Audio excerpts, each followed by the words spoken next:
It's the off season, and we hate to say it, but we're happy to bring you Spits and Suds. I'm Gavin Spittle of 105.3 The Fan, joined by EP Rinkshot, EP Rinkside, Shap Shots. That was good, right? That was good. Yeah, Shap Shots, D Magazine, and the book is called We Win Here, terrific Father's Day gift.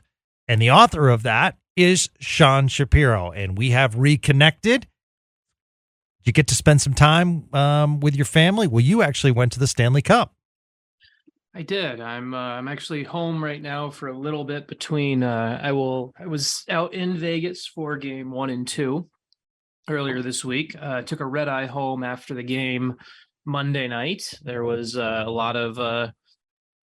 Let's just say, as long as one team was winning big, I was a little bit more comfortable and not getting nervous about a overtime game stopping me from catching the red eye. So I flew close to the sun and lived. So I did that with overtime after game 1, and then I will catch up again with the series for game 4 down in Florida. But home for a couple days. We'll watch game 3 from the comforts of the couch tomorrow night, and then watch and then follow with EP Rinkside covering the final from 4 to the end, whether that's 4, 5, 6, or 7. So it was would have been more fun, obviously, if the Stars were on this journey with us. But it's still been fun, at least.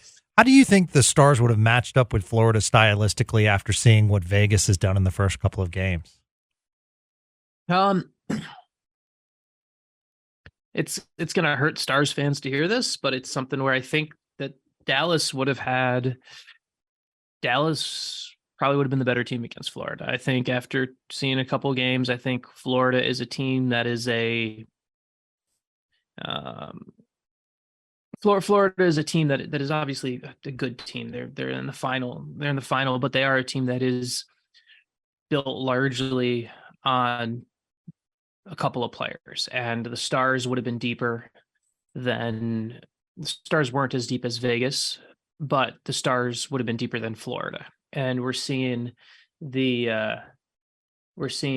within this series so far, we're seeing what really equates to a 4-line team in Vegas versus a 2.5-line team in Florida. And that's been a huge difference in this series. And I think Dallas would have had a similar impact, where we would have seen Dallas being a 3.5-line team versus a 2.5-line team. And so for Stars fans, that's going to hurt, because it's something where you go back to, we talked about it throughout the Western Conference Final. It's just the what happens if Dallas doesn't turn the puck over at the end of game 2? What if Jamie Benn doesn't lose his cool at the start of game 3? It's one of those frustrating things, because they would have been in a really good spot to win a second cup. And that said, Vegas, several points in this series already could have lost their cool. And yes, it could have. Specifically, game 2, when, Eichel got popped. Clean hit, unfortunate circumstances. Awesome to see him back on the ice. That first shift back, that pass he made was sick. And it, just the crowd went from silent. And when he even came back on the bench, and this is what I love about Vegas, people. I'm sorry, Stars fans, because you guys are awesome fans too, but Vegas gets hockey. When he came back on the bench, they were cheering. So they pay attention, and that's pretty awesome. So I do want to give some kudos to Vegas, Sean, just because of their composure. Their blue line is clearly showing, and Florida's just having a tough time, and we'll see what happens with Gudas. But that's a tough injury on an already banged up Florida defensive back line. So it's gonna be tough for Florida to come back, and I just think Vegas is well coached, and it's almost like you could tell that Bruce Cassidy had trained the Vegas players, like, don't take the bait. This is what they're going to do. Just be you. Capitalize on their mistakes. It was just it's fascinating to watch. I feel like it's one team that, this is what it feels like to me. One team is there for the first time, and Vegas knows what to do. The right positions at the right time, knows when it's okay to, get physical, and at the same time lay back and just say, we're not going to take the bait. Yeah. And I mean, I think Vegas also, it's kind of that, it's the old quote that Teddy Roosevelt actually say it, or was credited to Teddy Roosevelt, like the speak softly and like carry a big stick thing, right? Yep. Like that's really what Vegas's size and their defense, they really much are like that. And as this series has gone on through 2 games and everything like that with Florida, you've seen there's times where Matthew Tkachuk was able to rattle other teams. And Matthew Tkachuk, even when he actually physically rattled Jack Eichel with that hit, it didn't rattle Vegas. And Vegas has been really disciplined in that way. We saw it obviously firsthand when they played Dallas in the last round, how they handle these things. To me, one of the bigger things about this whole like scenario is and part of it is, and we can have a brief discussion about it. I think the officials have actually been a little bit harsh with the 10-minute misconduct. Yeah, they're throwing them out there. Yeah, but I think Vegas has done a pretty good job of the messaging internally has been to, if the officials are going to be doing that, let Florida just continue to hurt themselves. And talk about it, it's a team that's like it's right now. I know it's easy to say when a team is up 2-0.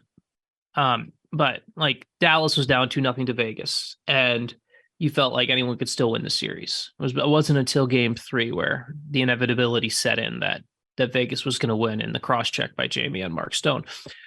This series, it's hard. It feels inevitable that Vegas is going to win the Stanley Cup. It's just a question of whether Florida steals a game or two. That's really what it feels like right now. So at Spits and Suds, we're all about you, the hockey fan here in DFW. And this is why we're doing these off-season shows, because you guys rose to the occasion and you've increased the listenership of this podcast amazingly, record numbers in May. And thank you so much. So what Sean and I talked about doing is that each show will have things that we'll talk about, and it might be a deep stars dive. For instance, a couple of episodes forthcoming, we're going to talk about the goaltending situation, the wear and tear on Ottinger, the possibilities at backup goaltending, and Sean's going to do a deep dive analytically on that, and I'm excited about that. We're also going to get into the Ryan Suter buyout, because a lot of people have been using that term, but we also want to explain what a buyout means. So that's going to be on a future episode. And so one of the great things, and this is why I'm excited to do these off-season podcasts. So Ryan Bear, who is a passionate Stars fan, tweeted at me, and thank you so much for supporting Spits and Suds. And he just simply said to me, and this to me is why we're doing these shows, to take a step back and explain. He says the following: buyout Suter, trade Hakanpää, get Miro some needed help. Shocked they overlooked their blue line for the majority of last season. Sign Domi and Dodonov, possibly look at trading Marchment and bring in Bertuzzi.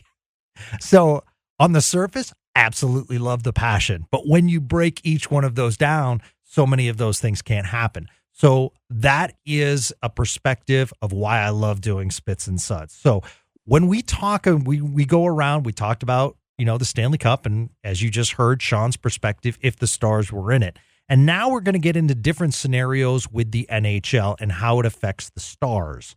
And, maybe not every story affects the Stars, but it's all part of the educational process. And I want to start with a massive trade yesterday. It was a 3-team trade. The Philadelphia Flyers trade Ivan Provorov to Columbus. It's a 3-team trade with the Kings. The Flyers get, and remember, Daniel Briere is the new Flyers GM, so he's going to want to make a lot of moves as they start the rebuilding process.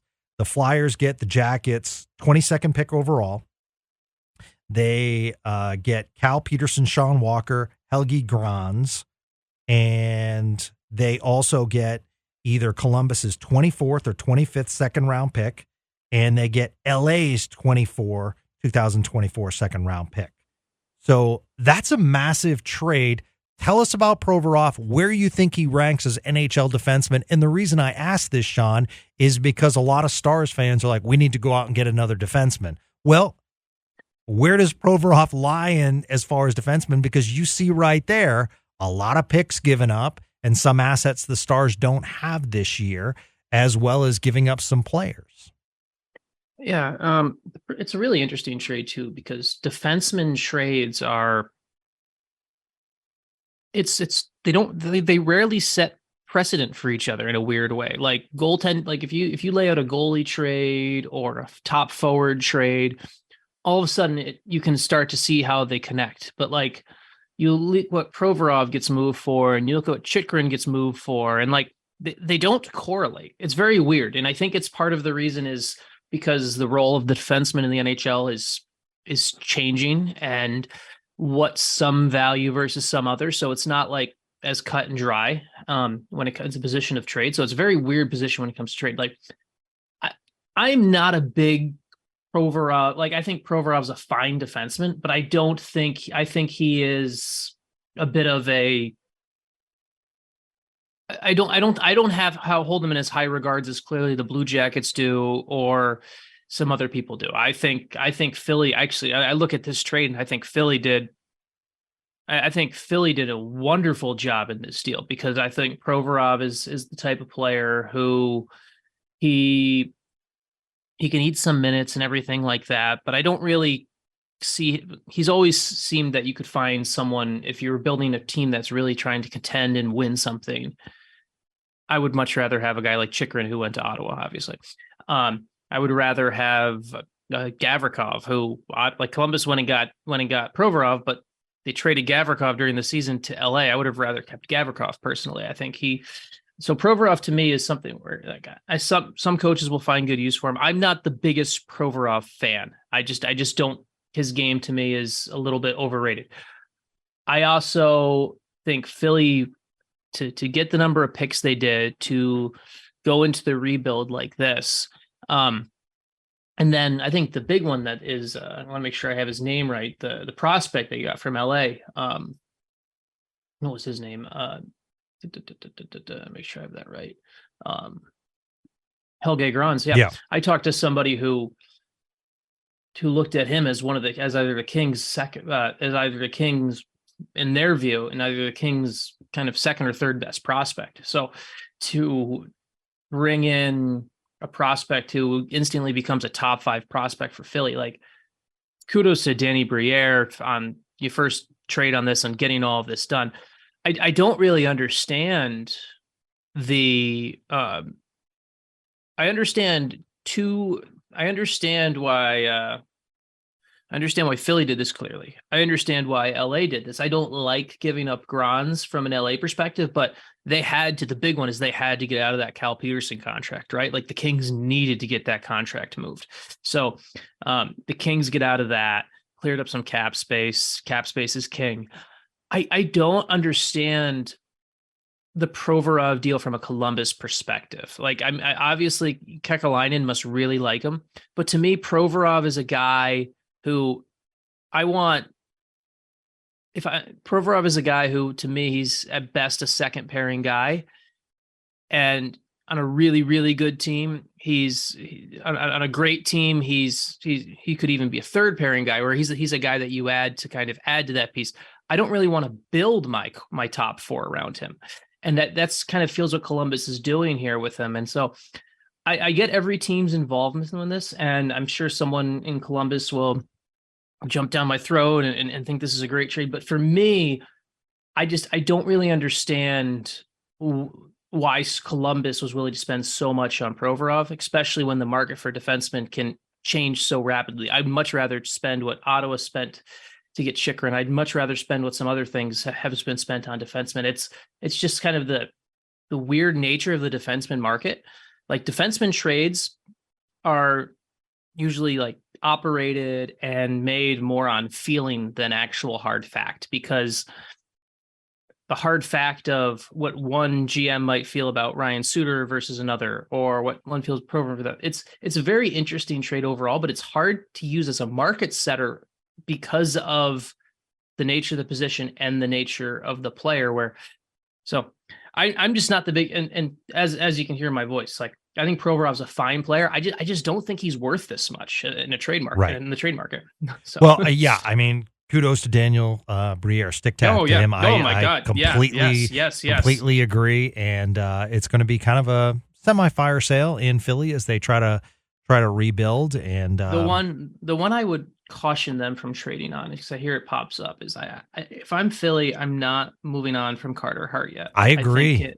That's the one that I keep seeing where like there's some smoke there of Carter Hart could be dealt and everything like that. And that one to me is, you got time in this rebuild in Philly, you got time to figure out what Carter Hart is. So I would not be making that move. Yeah, I'd like to see Carter Hart with a better defensive blue line in front of him and see how, because at times he's looked really, really good.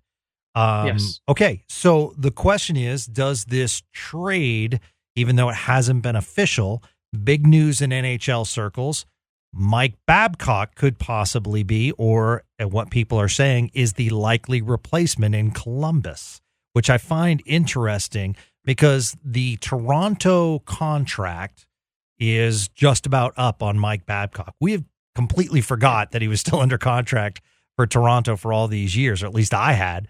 And, after he left, Sean, there was a lot of chatter and not positive regarding Mike Babcock's coaching methods. Now, I will say, in a sit-down up in Canada, Mike Babcock was very forthright that he needs to change some things as far as his coaching styles.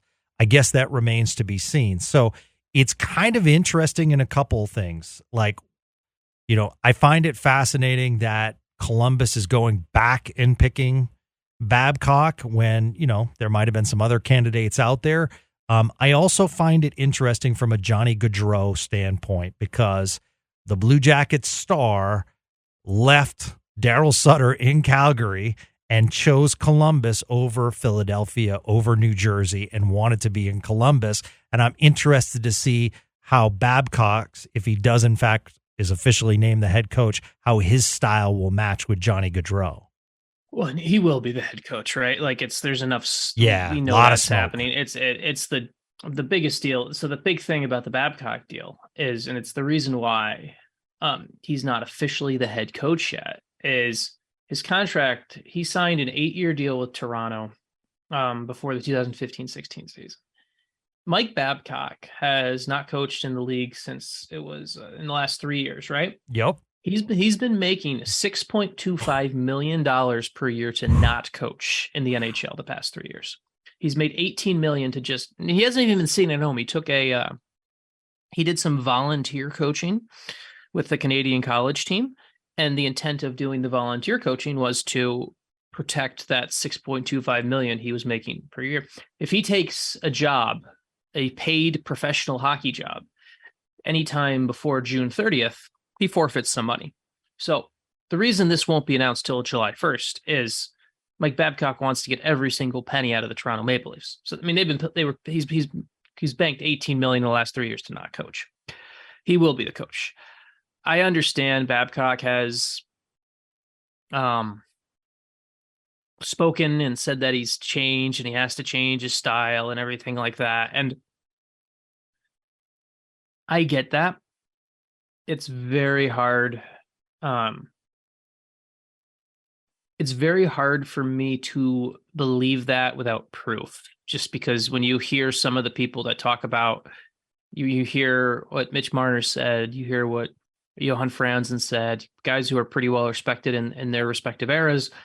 And so for me, I have a hard time believing Mike Babcock has quote unquote changed.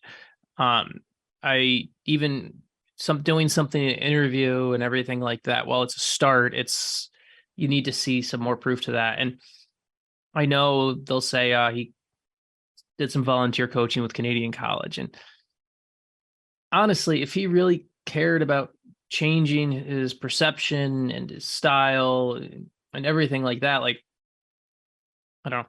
There's also something that sits odd to me about just sitting there and even the whole timing of this of let's milk the money until July 1st when someone who has a reputation to fix. Like if he had been let go and he had been done wrong by the Maple Leafs, of course, milk him for everything you got.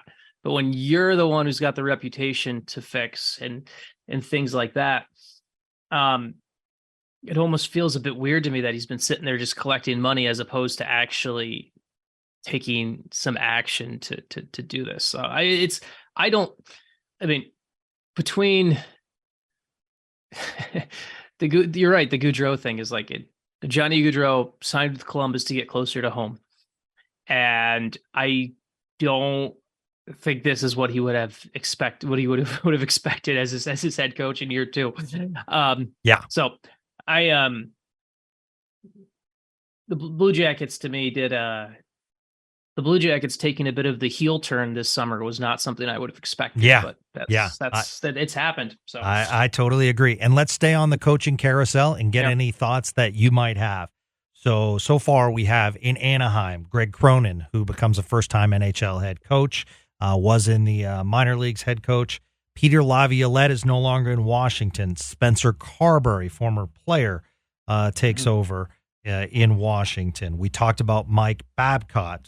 Here's an interesting one from Stars' perspective. John Hines is ousted, and Andrew Burnett is the hire in Nashville. Andrew Burnett was an assistant this year for Lindy Ruff in New Jersey. So interesting about Andrew Burnett. Andrew Burnett, for those that don't know, was the coach of Florida. So the high-scoring Florida Panthers, which allowed Mason Marchment to get the contract that he did. So, but they got ousted in the first round, and Florida made the tough decision, and they felt as though a new coach would take them over the top, and it looks like it has. So interesting to see Andrew Burnett getting another shot in Nashville in the division. What sticks out for you in this coaching carousel? Well, the only surprise name that popped up was the Cronin hire to me. And not that he's obviously been in the NHL for a long time, but when often you see these lists of future NHL coaches or this guy or whatever, like Cronin's name has never really been one that kind of got the media buzz. Like Cadbury did, so did obviously Brunette was always going to pop up. The Babcock's name always recirculates, but Cronin to me is one who he'd spent the last 6 years in Colorado. He did a pretty good job developing players there, helped them fill some pieces for a team that won a cup. So he's one who I'm not surprised he got a coaching job, but he was one who came out of left field from the media speculation sphere. The trend of Brunette to me was I think he got a real raw deal in Florida last year. I think they gave Florida when they let him go, and they looked at his coaching and Florida winning the President's Trophy with him and everything like that. They gave so much credit to Joel Quenneville. They basically, in that Florida space at the time, they gave credit that basically he came in and continued to basically, he didn't really it wasn't really like, they basically gave Joel Quenneville a ton of credit that they couldn't publicly give Joel Quenneville, because obviously Joel Quenneville was rightfully ousted for the Kyle Beach incident and everything like that. So Brunette to me was one that I was hoping I would see get a head job and get another chance. I'm interested. It was interesting to see that in Nashville, just obviously with Barry Trotz as the GM, how he's starting to put his stamp on the team and to really impact things. I don't think it's going to change much from a Dallas perspective. I think Nashville will become a little bit more, as a team you'll see more often. I think Nashville will be a little bit more open, a little bit more offensive than they were under Hines. I agree. I also think you'll see a couple teams start to play a little bit more offensively. I think the Ducks, who honestly they should. I mean, the team is bad. You really need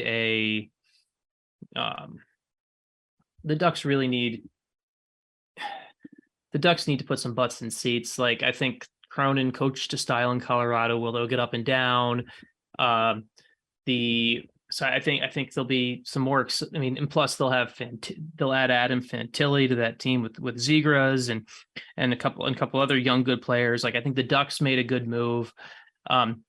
And then, I mean, we should also touch on, because you still have the Rangers job is still open.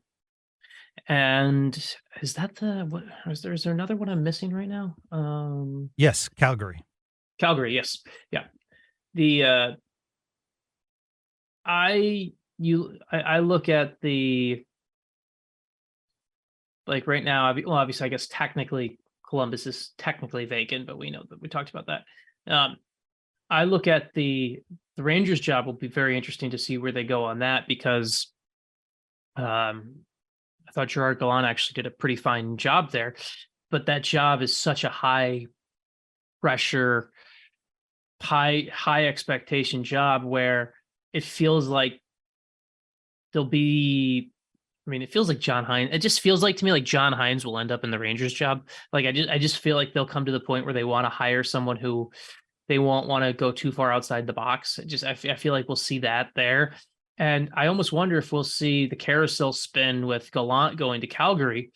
And I wonder if we'll see something like that to try to predict something on that, because it's there's the coaching carousel is. I was happy to see some coaches get their first job, or in Burnett's case, their first job without the interim, but it's always inevitably will happen. There will be some rotating around. You know, I think you're right about Gallant possibly showing up in Calgary. It is interesting because I was pretty sure that former Stars forward Jeff Halpern might get a gig in the NHL this year, but that hasn't happened as of yet. Currently, the assistant coach in Tampa. Yeah, I heard he was someone who got some interviews for jobs. Yeah, he is. But it took Derek Lalonde a couple of years as well to get a NHL job. Yeah. So, I mean, it's as I wouldn't surprise if he gets an interview somewhere, but that's also Yeah, and we had a couple of new GMs to talk about. So Craig Conroy was the longtime NHL player, and upon his retirement, joined the Flames organization in a management role, special advisor, then up to assistant GM, and he was officially named the GM of the Calgary Flames. So Calgary's in an interesting situation from a Stars perspective. You know, you always want to keep an eye on them for, the wild card race. And they're kind of going through an interesting transition as a club, losing Tkachuk. And, I think they did what they could to get some pieces out of that deal, but awful tough when a player says they want out. And Kyle Dubas lands in Pittsburgh. And I'm a big Kyle Dubas guy, Sean. I don't know how you feel about him, but I thought he actually did a pretty nice job in Toronto. I'm just disappointed because, on a personal level, one of the things that I really loved about the Kyle Dubas Toronto postseason press conference was he said, I'm either back in Toronto or I'm going to take some time off because my family's gone through a lot. It's a high stress situation for my family and they come first. And I tweeted that out and I just said, total respect for Kyle Dubas. And then he lands in Pittsburgh. And I was like, oh, man, like, I get it. And things change and everything. And I just hate it when you like put that such a focus. And then all of a sudden, you're helping out Pittsburgh. Well, okay. I guess the important context is Dubas is not the GM. Right. He's the interim. He's Okay. All right. So tell me. I think there's an important context here. I think Dubas said, I see myself in Toronto, and obviously he put that out there, and then Toronto did not want him back after basically it sounds like there's a bit of a power play where Dubas wanted more power in Toronto and didn't get it. And I don't think there is I don't think it's the same thing because it's not the same job. It's not a GM job. It's a president of hockey operations. It's essentially full keys to the car from Fenway Sports Group, no oversight. And when Dubas said I either sees himself back in Toronto or taking time for my family, this to me is different because this is a job with full control. This is a job where he gets to set a department. He gets to do all of these things that he would not have gotten to do as the GM in Toronto. So I think that is an important thing on this front because he's going to hire a GM. He will hire a GM to work under him, and he will get to be to to define his role how he wants and everything like that. And these president of hockey operation jobs, you talk about stability and family. So the Dubas family was going to have to move again at some point, no matter what, right? Mm-hmm. They were going to leave Toronto. After you leave Toronto that way, you're not working in the NHL again in Toronto. They were going to have to go somewhere. And these president of hockey operation jobs are very, they're bulletproof, honestly. They're bulletproof. You talk about job security long-term. Who's the person who has to answer the questions to the media? Who's the person who gets the credit and the blame when a team wins? Who's the person that will who's the person that has to take trade calls? It's the GM. The president of hockey operations can be as involved or uninvolved as they want. And I honestly wouldn't be surprised if in this model, I think we're going more and more towards this model of people having two decision makers, of a president of hockey operations and a GM, where the president of hockey operations is someone who basically is a lifetime position. We see it in Vegas. George McPhee is the president of hockey operations. Kelly McCrimmon is the GM. And George McPhee will be fine with that spot. And in Philly, they hired Keith Jones as a president of hockey operations. Danny Briere will be judged one way or the other, but Keith Jones will be the president of hockey operations and always have a hand in things, but he'll be safe. I honestly, if you want to connect this back to the Stars, I really think this is the future of the Stars organization too. I really think that Jim Nill will not, whether it's at the end of the current contract, which he recently signed one, right, that goes through next season, I think. Yep. Whether it's at the end of that contract or the following one, I don't think Jim Nill's out as the star. I don't think Jim Nill is out of the Stars. I think Jim Nill becomes the president of hockey operations for the Stars, and there'll be a GM working under Nill. I think I think you're going to see something like this in Dallas sooner than later, where someone who gets to run the department and be in charge and be the big picture guy, but is not the GM. And I think that will happen in Dallas soon. And I think that's for Dubas. I think it was Dubas jumped ahead of the curve by getting to that role instead of looking for another GM job. So the Dubas one, to me, I know there were some people in Toronto who had similar thoughts of like, oh, he said he'd only be in Toronto or nowhere else or whatever. But to me, it's different. Like if I say something, like if you say something in any profession where you'll be here or there, and then all of a sudden someone calls you and offers you everything you're looking for, you owe it to yourself as a human to look at it. I totally agree. I think then in the press conference, you probably should clarify and just say, it would be nice just to say like, hey, I know I said this. This is an incredible opportunity. It's a different opportunity. And I spoke with the family, and this is why they're excited. That's fair. I get that mess. It's minutia, but I was just letting you know, like my personal thoughts. I was super excited because in sports, I know a lot of times families take second, and I just thought it was really cool with the guy's job on the line that he was putting it out there that, hey, my family's been through a lot, and therefore, my family takes first. So if he sat down with his family and his family was excited, I got no problem with it. That probably occurred. So it's all good. I tweeted it out because I thought it was unique. I thought it was different. I know you're a big family guy, Sean, and I love that. Sure. That's super cool.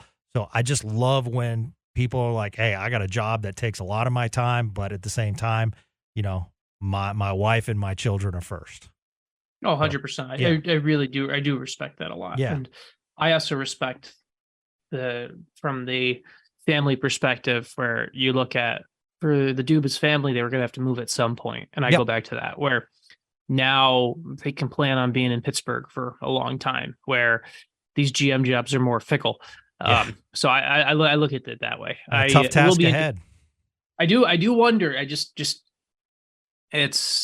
don't know if it's the job right away or not, but I do wonder if obviously someone who worked incredibly close with Dubas after he retired, and I do wonder if at some point, in not too distant future, we see Jason Spezza in a pretty high ranking role with the Penguins, because he's someone who worked really closely with Dubas as an assistant to as a special assistant to the GM. Someone who, when Dubas was let go, Spezza quit Toronto right away, and Jason Spezza bled Maple Leafs blue and white, right? Like, we heard those stories from him going home. And so for him to leave Toronto, quit the Maple Leafs to resign from the Maple Leafs that way, I would not be surprised if he is working in Pittsburgh sometimes. Yeah, that's a great point, Sean. So keep your eyes on that, hockey fans here in DFW. So finally, I wanted to get into a contract that happened. Cole Caufield of the Montreal Canadiens signs an 8-year, $63 million contract. Comparatively to the Jason Robertson contract. So Robertson's is much shorter. Robertson's is $7.75 million. At the time, it was a 4-year contract, I believe. Caufield is 7.85. So, very, very similar. So I wanted to get your thoughts. I love Cole Caufield. I think he's the chip, along with Nick Suzuki, that you build around in Montreal. I did find it interesting, and so I wanted you to talk about Caufield, and I wanted to get your opinion on the following as well as the second part.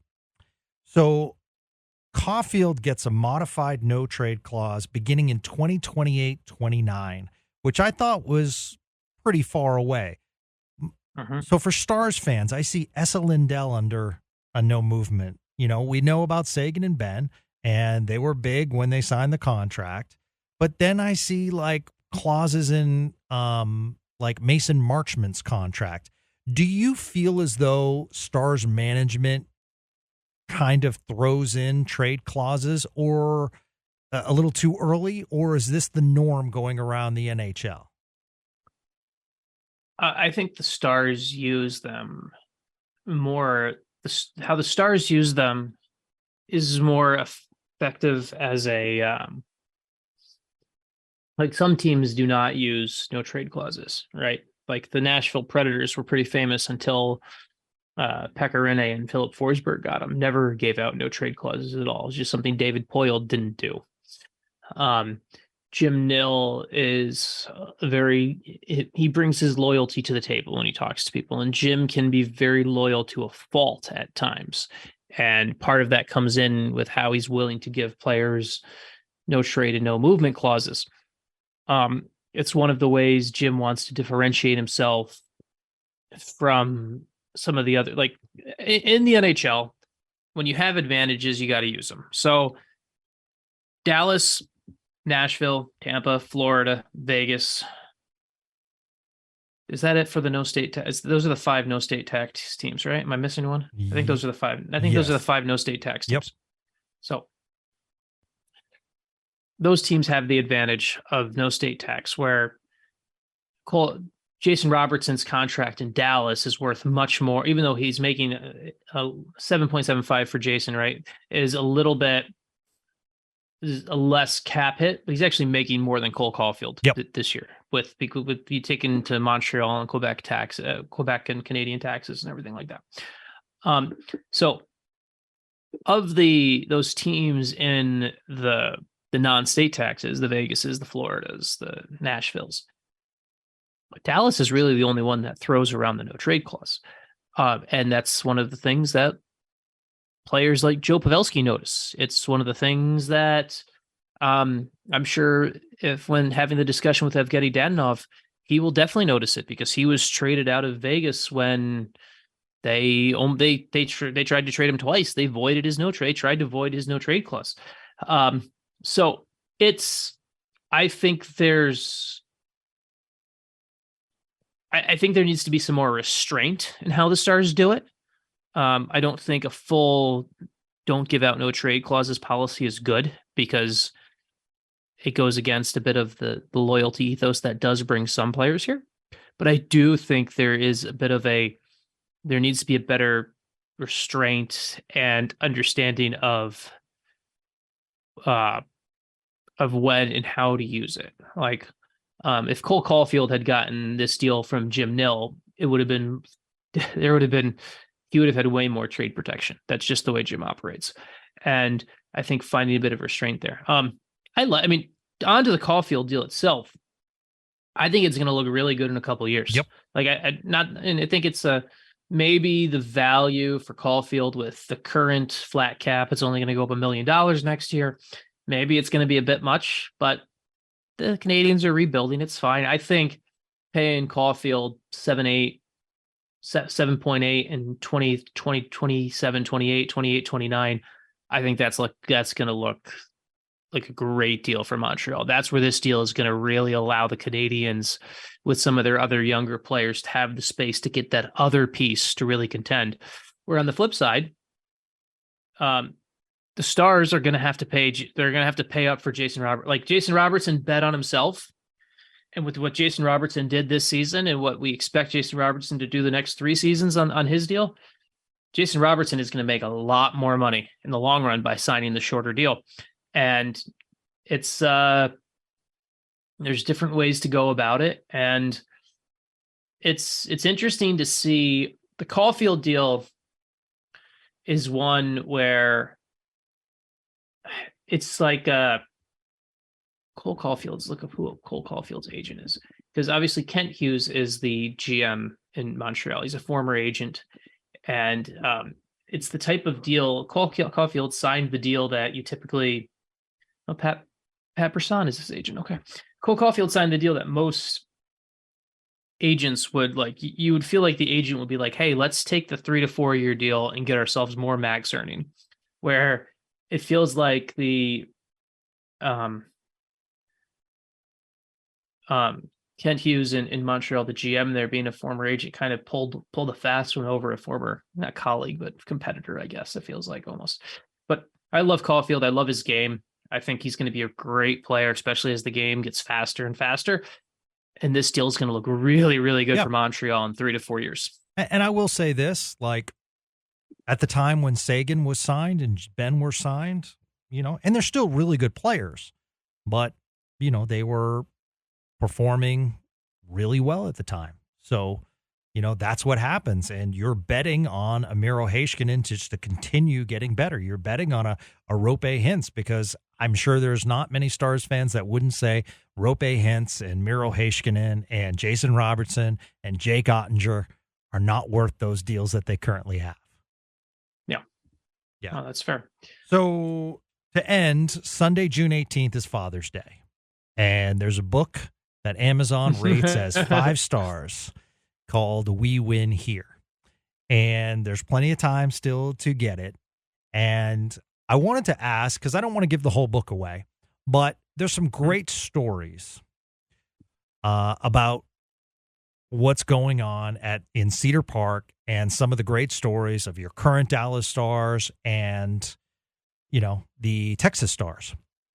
Tell us about Max Fortunas, because he's a player that a lot of Stars fans know the name, but don't really know the depth of the story.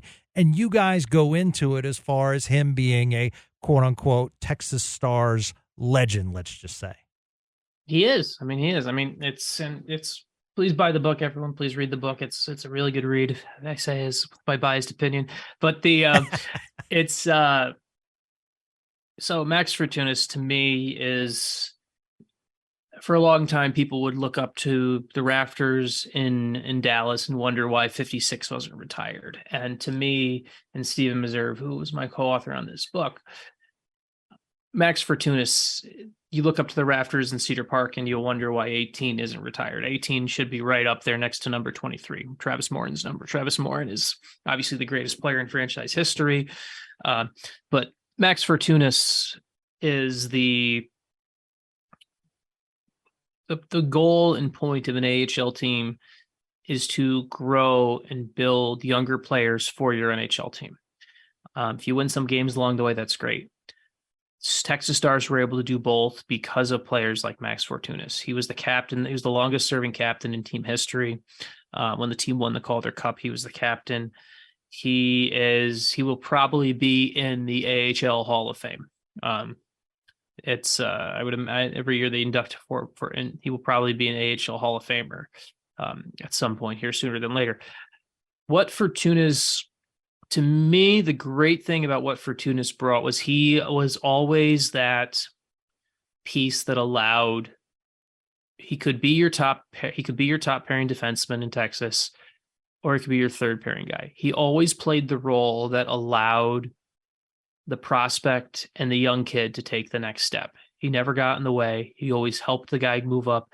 He understood what his job was, and he was one of the best humans that you could have your players develop around. And it's the reason he's an assistant coach with Texas now. Like, he's an assistant coach with Texas because of that and how he helps develop players and everything like that. And he was doing that. And he was also a pretty damn good AHL player too. And there was he played half a dozen games in the NHL, and he could have easily been a third pairing guy in the NHL that bounced like kind of like a 7-8, like a 7-8 guy on an NHL roster and bounced around and played some more NHL games, but just never got those breaks, and just instead really cultivated a culture. What a silly way to raise that, but cultivated a culture in Texas where a lot of the Texas Stars success that you see on a daily basis because of what Max Fortunus did. And to me, for that reason, number 18 should be retired in Texas. So absolutely. And Sean and RJ on 105.3 The Fan, just sidebar, Sean,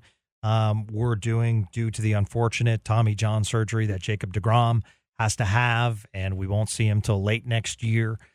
So they did a subject today on worst contracts in DFW.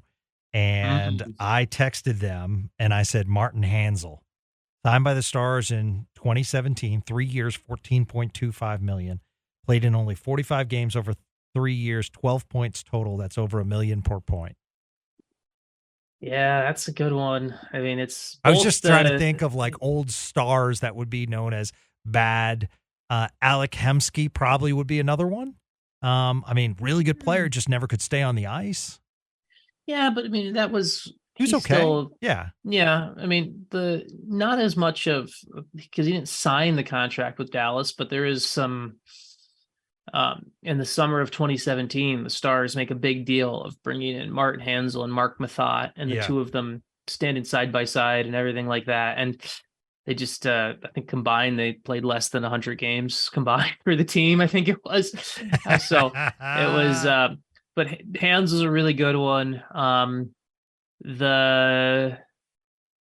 You look at Hands was a really good one from a Dallas perspective of a deal that some people predicted could have gone wrong. I mean, the other one that's just like really bad is and it wasn't necessarily the money with it, was how poorly actually, you know what? To me, it's hard to not look at what happened with the Sean Avery deal.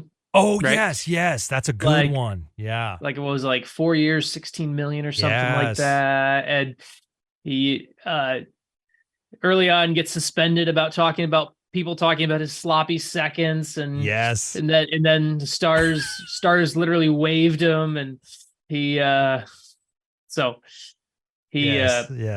Interesting character. Yes. So. Yeah, no, absolutely. That's funny. The other Stars name, and it wasn't a big contract. I was just thinking of random like stars that we were really excited about. Fabian Brunstrom, and that first game he had where he was like, I remember it was like a bidding war between Detroit and Dallas Dallas got him in that first game. I think he had 4 goals.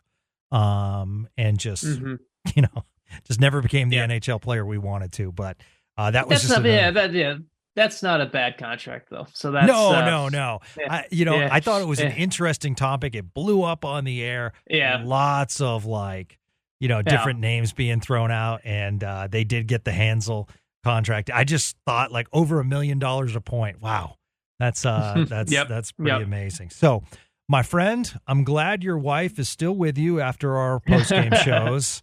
And keep telling her my sincere apologies, but it's good to have you back, partner. It's been fun, and we will, it's the off season, but we'll still have some good hockey conversation, Gavin. So yeah, no, absolutely. We're excited about giving you some deep Stars dives, which will happen, but we wanted to get you all of this NHL information, and we'll also, when the NHL silly season. Seems like it's already begun, but the silly season as far as UFA signing and stuff like that, we'll have special podcasts there as well. So for Sean Shapiro, I'm Gavin Spittle. Thank you so much for listening and supporting and subscribing and telling your friends about Spits and Suds. Have a great day, everyone.